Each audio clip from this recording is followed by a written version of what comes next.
Hello and welcome back to What's the Story. I am Dan Kennedy and I am joined by Leo from the band Hot Freaks. Leo, thank you for taking the time to join me today. Absolutely, thanks for having me. So right now, Leo, your new record dropped less than a month ago on September 15th. Yep. Tell me about Hot Freaks Forever. Where did you record it and who produced it? We recorded it at Pachyderm Studios in Minnesota, famous for Nirvana not Nevermind, In Utero was recorded there. All right. As well as like in the early 90s, a lot of like big national acts were coming through there, and so it has this kind of like historic, and it's like it's attached to a house, which is really fun, and it was produced by my good buddy Elliot Cazell, and he produced our first record as well. And so we did a lot of basic tracking up there, and then we kind of finished up a lot in LA in his garage and stuff. So all right. So my favorite track on the record is "Let's Start a Country." Okay. It's a beautiful. The music video was a beautiful take on Steve Jobs meets TED Talk. Tell me, what are your feelings about making videos? I love making videos. I feel like my feelings towards videos is always always this feeling of like, oh, we should make a video for something. I always honestly feel like if we ever like stop and plan it, it's always really good. But I always feel like a lot of times we end up like, oh, we have to make it in like one month or something. And that one was the same way. And that one I really loved how that turned out. And I mean, I love how they all turned out. I mean, just always feel like there's a time crunch to do them. And there's just always feeling like, oh, I wish we could have done more. But I mean, drummer in the band Cody does a lot of our video stuff, and he helped with that one too. And but yeah, that one was really fun. A little bit nuttier than, well, I guess they're all a little bit nutty. So it's a great video. It's a great video. So, do you embrace or resent the label of yacht rock with this band? I would embrace that label. I would even say that's flattering. I mean, yacht rock is like, I would aspire to be that. You know, sort of like try to chase those sort of tropes and themes musically, at least. Lyrically, I would like to kind of do my own thing, but as far as music goes, like that stuff is 10 out of 10, smooth and good. Yeah. So the album for Hot Freaks Forever, the album artwork is super eye-catching. Who did the purple artwork for that? Our friend Michael Gunn did that, who's a Minneapolis-based artist who's done a lot of records and other stuff over the years, and we had known of him and kind of been in a similar circle, and then it just ended up this time kind of worked out to do it with him, and we were super stoked, and we really loved how it turned out, and really, you know, we've embraced that with our outfits on stage and stuff, that color palette and stuff. All right, cool. Yeah. So I read that this band actually broke up a long time ago and got back together because Puppy Princess became a viral hit.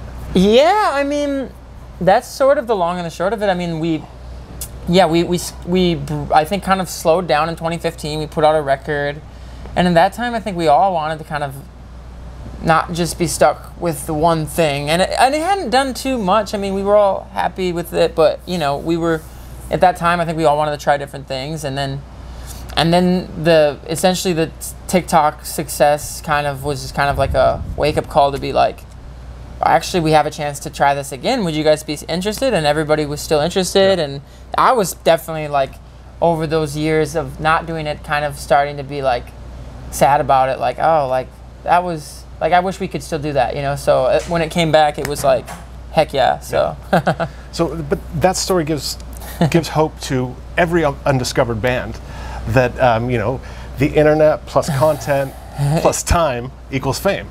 Yeah. I mean, I have a lot to say about that. I really think I question the thought of like, is that better? Did we go about it the best way possible? Like, in terms of like, maybe by going away, it made people like really hungry for it in a way where if we were just churning stuff out all the time, they'd be like, oh, I like this. But the fact that it was gone, it kind of had this story to it. Like this like, oh no, like, we missed it. And I've talked to so many people who are like, I thought I'd never see you live, and like that's crazy. We were just, I mean, I would have loved to, you know, been doing this 5 years ago if we had the chance, but yeah.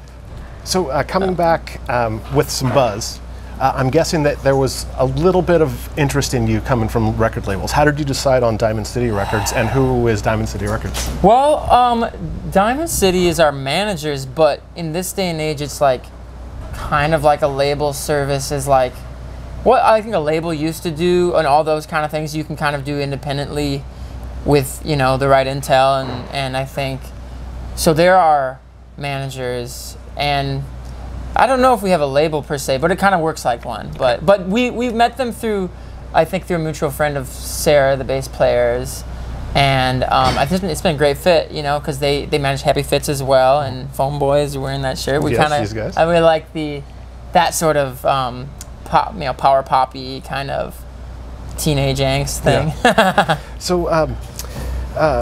Right now, you said the Happy Fits. You're on tour with them on the Under the Shades of Green tour. That's right. Have you seen any cities on this tour that you've never seen before? Oh, a lot. Let me look. I mean, most of the first. We only have 3 cities that we've played before. But yeah, Harrisburg, Albany, Portland, Maine, Providence, Baltimore, Virginia Beach. Those are all places I hadn't been. Cool. So I was getting a tour of the East Coast. That was really fun. I had no idea. Yeah. I had no idea what was going on out there. Cool. It's been awesome. I mean, those shows were so cool to like show up in a city you've never been and like have, you know, a couple hundred fans like love your stuff, and that's been really welcoming and fun. That's awesome. Yeah. And so when this tour wraps up with Happy Fits, you're headed over to New Jersey, and you're going to play at Happy Fest. Happy Fest! With Phone Boy and that's right. the Happy Fits yes. and Windsor and yes. everybody from this tour. The whole shebang. So what are your thoughts on festivals? We've never, well, I've never played one. No, Hot Freaks has never played one. I've played one as a side musician, like a smaller one, and I mean, that's kind of the dream, right? Like, I think we were talking, Cody was saying in the band, we're playing overseas and playing festivals is like sort of our big bucket list. I mean, so we're super stoked. I heard there's going to be a huge crowd for that. I'm like, I don't know what that's going to be like to be, guess it's, you just get out there and do what you do, but that'll be fun, for sure. I'm looking forward to that for you. Yeah. That's awesome. So, how did Minneapolis shape this band?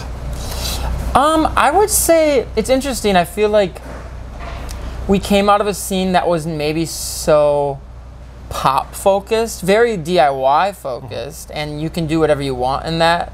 And I think we were really wanting to do like this kind of pop thing that in like sort of a DIY garagier scene, which I think it was good in a lot of ways. It's a city where you can play 1 million shows if you want. There's 1 million, well, there's a lot of venues, not 1 million, but there's a lot of venues and a lot of house venues and shows every night of the week, like a lot of cities. But I mean, it's a good like grounds to like learn your craft and get obsessed and to create. Really, there's a lot of resources there, and you know, nobody really treat us like rock stars over there.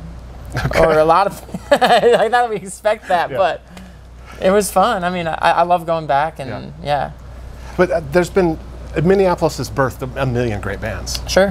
You've got Bob Mould and Husker Du. Yeah. We've got Prince and the Revolution. Yep. Soul Asylum, Morris Day and the motherfucking time. Paul Westerberg and Replacements, Lip Sync, Babes in Toyland. Yes. The Andrews Sisters. Yes. Tiny Tim. Oh, Tiny! I didn't know that Tiny Tim was from there. Tiptoe Through the Tulips. Absolutely. So who were your heroes growing up from there? Ooh, that's a good question. Okay, so on a local level, there was this band I got really obsessed with called the Olympic Hopefuls. They changed their name to the Hopefuls. They had some national attention and toured, and they did like a really solid couple power poppy albums that I just love. I don't know if they kind of made it into in bigger touring thing. They didn't want to. I don't know, but so I love them, and I used to go to their shows in high school all the time. That was like an excuse to drive up to Minneapolis. I was from like a rural small town, and but I mean, obviously Prince. Once I kind of made it my objective to try to. Once I lived in Minneapolis, I had to like, okay, why is Prince so famous? Like I didn't get it really, like, and then I like kind of got into obsessing over it, and I became truly obsessed with all that stuff, and that's super fun watching like Purple Rain and seeing all like, oh, that's, you know, whatever, and it's crazy that stuff was all happening there. There's another band, 12 Rods, where they just reunited, and Ryan produced one of our EPs. They're also amazing inspiration from there and repping there. So. All right. Yeah. So my last question for you, and maybe my favorite question of all time. We were all kids once. Yeah. What were your favorite toys growing up? Okay. I mean, I had a Super Nintendo. I mean, I love video games. Yeah. Does that count? Because that's not like a toy. Fine. I mean, Legos and like stuffed animal type things. Yeah. Right. But I played a ton of video games. That was I was obsessed with that, So Super Nintendo became an obsession. All right, cool. Well, I want to say thank you so much to Leo. Thank you to you for watching. Leave us your comments below and let's have a great conversation about Hot Freaks. We'll see you next time. Thank you.